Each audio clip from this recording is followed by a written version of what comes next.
হায় বাংলাদেশের মানুষ কি ঘুমায়ে গেছো? এত বড় বড় মোটিভেশিয়াল ইন্টেলিজেন্টরা সব কি ঘুমায়ে গেছেন? প্রশাসনের লোক, বড় বড় ইউটিউব চ্যানেলগুলো, মিডিয়া সব কি একবারে সবই ঘুমায়ে গেছেন? ঠিক আছে, এটা কি রাজনীতি হয়েছে?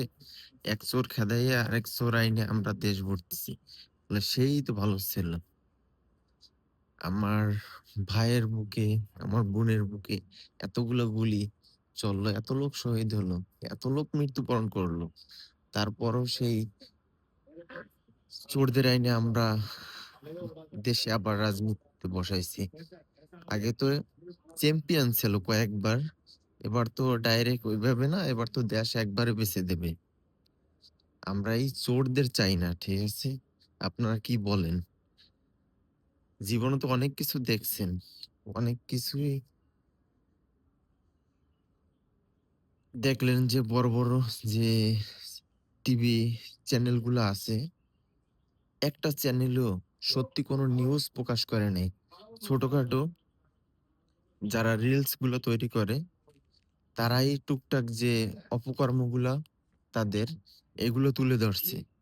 কোনো চ্যানেল দেখছেন এই পর্যন্ত বিএনপির বিপক্ষে কথা বলছে? এই যে কারচুপি হয়েছে ভোটগুলো, কেউ কোনো কথা বলছে?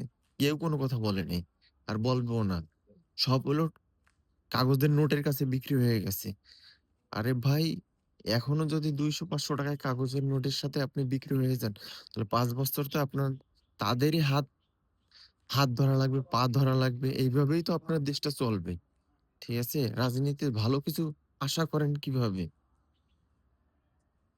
হ্যাঁ, ঠিক আছে। স্বৈরশাসক যারা করছে, জুলুম যারা করছে, ঠিক আছে? তাদের বিপক্ষে কথা বলছেন। তাদেরকে দেশ থেকে বিতাড়িত করছেন। আলহামদুলিল্লাহ। চাই আমরা এখনো আমাদের উপরে জুলুম করবে, অত্যাচার করবে, তাদেরকেও এইভাবে দেশ থেকে বিতাড়িত করতে হবে আমাদের। আমরা চুপ থাকতে চাই না। আপনার বিবেককে জাগান। আপনি যদি বিবেকবান হন, সবাই একবারে জেগে উঠেন। সেই জুলাইয়ের মতন বিপ্লব ঘটান। যাতে পৃথিবীতে আবার একটা নতুন স্বপ্ন আমরা গড়তে পারি। দেখেন মিডিয়াগুলো কিভাবে প্রচার করছে? সব বিপক্ষে প্রচার করছে। কোন মিডিয়া, কোন চ্যানেল সত্য কোনো কিছু প্রকাশ করে নাই। তার মানে কি এখানে এ তো ভোট না।